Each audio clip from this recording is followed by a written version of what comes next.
Jamen, goddag og velkommen til præsentationen af Anthony Giddens teori om det senmoderne samfund. I den her præsentation vil jeg fokusere på identitet og senmodernitet, sådan som det er udlagt af Giddens.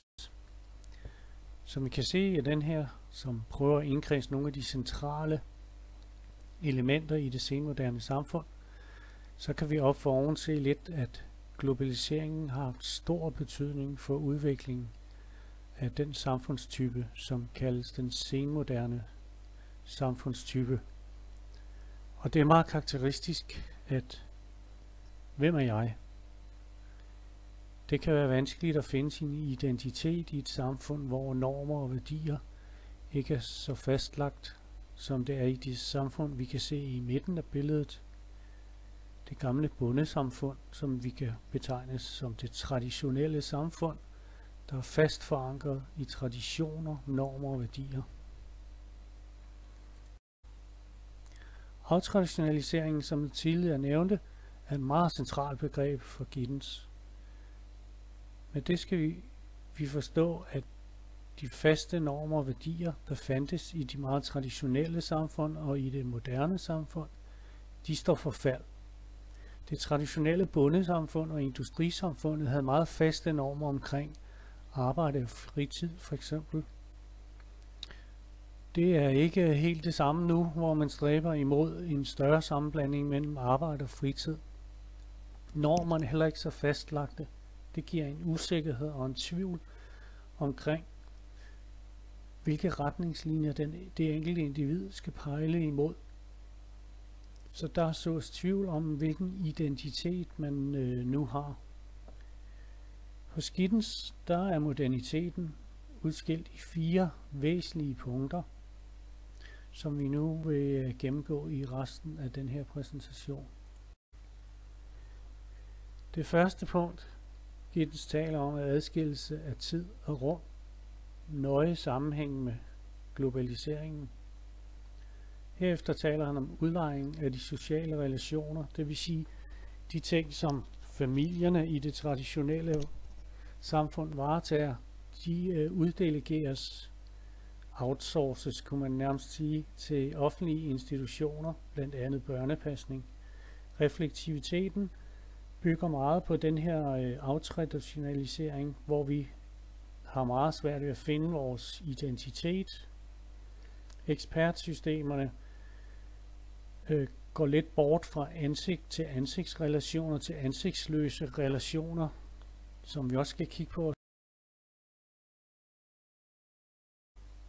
Når vi snakker om adskillelse af tid og rum, så kan vi forestille os lidt, at den kommunikation, den interaktion, der er imellem individerne, ikke altid foregår samtidigt og på samme sted. Vi kan fx skype med en kineser, hvis ellers vi er vågne på samme tidspunkt. Vi kan faktisk følge med i katastrofer, der sker i Kina. Vi ser dem ganske få sekunder efter de har fundet sted. Hvor man i gamle dage med den gamle telefon her jo skulle vente på enten en telefonopringning eller at de skrevne medier udkom. Så der er sket en opløsning mellem tid og sted. Så det er globaliseringen og den teknologiske udvikling, der har gjort det muligt, at vi er individer eller borgere i det store globale samfund, og ikke så meget i det meget lokale landsbysamfund, som er karakteristisk for det traditionelle samfund. Udlejning af sociale relationer.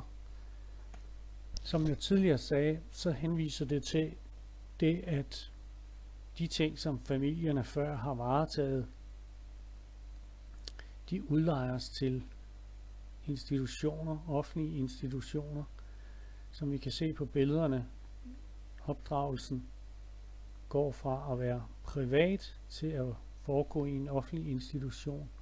Det samme kan man forestille sig omkring ældreplejen, for eksempel, og andre af de sociale ting, vi har haft, de bliver offentlige.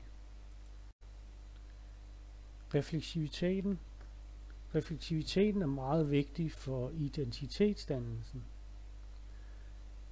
Identitetsdansen foregår meget ved, at vi spejler os i hinanden.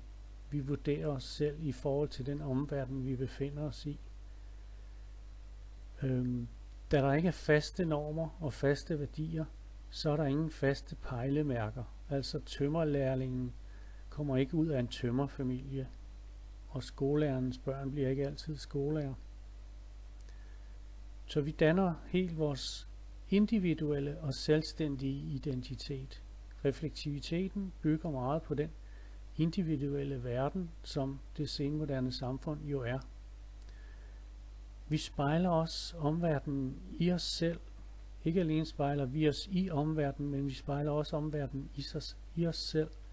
Vi opfatter omverdenen ud fra vores eget ego.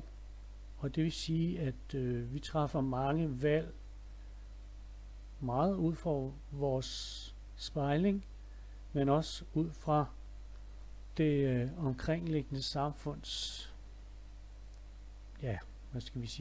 mangel på normer og værdier. Så valg, dem er der rigtig mange af, og det gør en stor del af jer unge mennesker forvirret. Ekspertsystemer. I stedet for at have de ansigt-til-ansigtstillidsrelationer, som der var karakteristisk for det traditionelle samfund. Altså, vi gik i banken, når vi skulle sætte penge ind eller hæve penge. Vi talte med folk nede i banken. Det samme med post. Det var jo breve, som vi modtog af posten direkte. Så vi er gået meget fra de her ansigt-til-ansigtsrelationer til ansigtsløse relationer. Det gør, at vi må stole meget på ekspertsystemer. For eksempel som netbank, der er skitseret her ovenfor. Vi tror jo på, at selvom det er tal på vores lille computerskærm, så har vi alligevel det antal kroner på vores bankbog, eller vi har overført antal kroner. For eksempel tror vi også på MobilePay, at når vi overfører penge fra et mobilnummer til et andet, jamen så har vi overført pengene.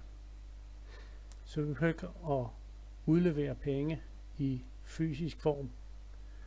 Man kan da forestille sig, at penge i fysisk form, de vil falde bort på et tidspunkt. Der findes jo tankstationer, som ikke mere handler, hvor man ikke mere kan handle kontant, men skal bruge et plastikkort. Så de her ekspertsystemer, vi overlader simpelthen tilliden til sådan abstrakte ekspertsystemer. Systemer, der nærmest kun findes i tanken.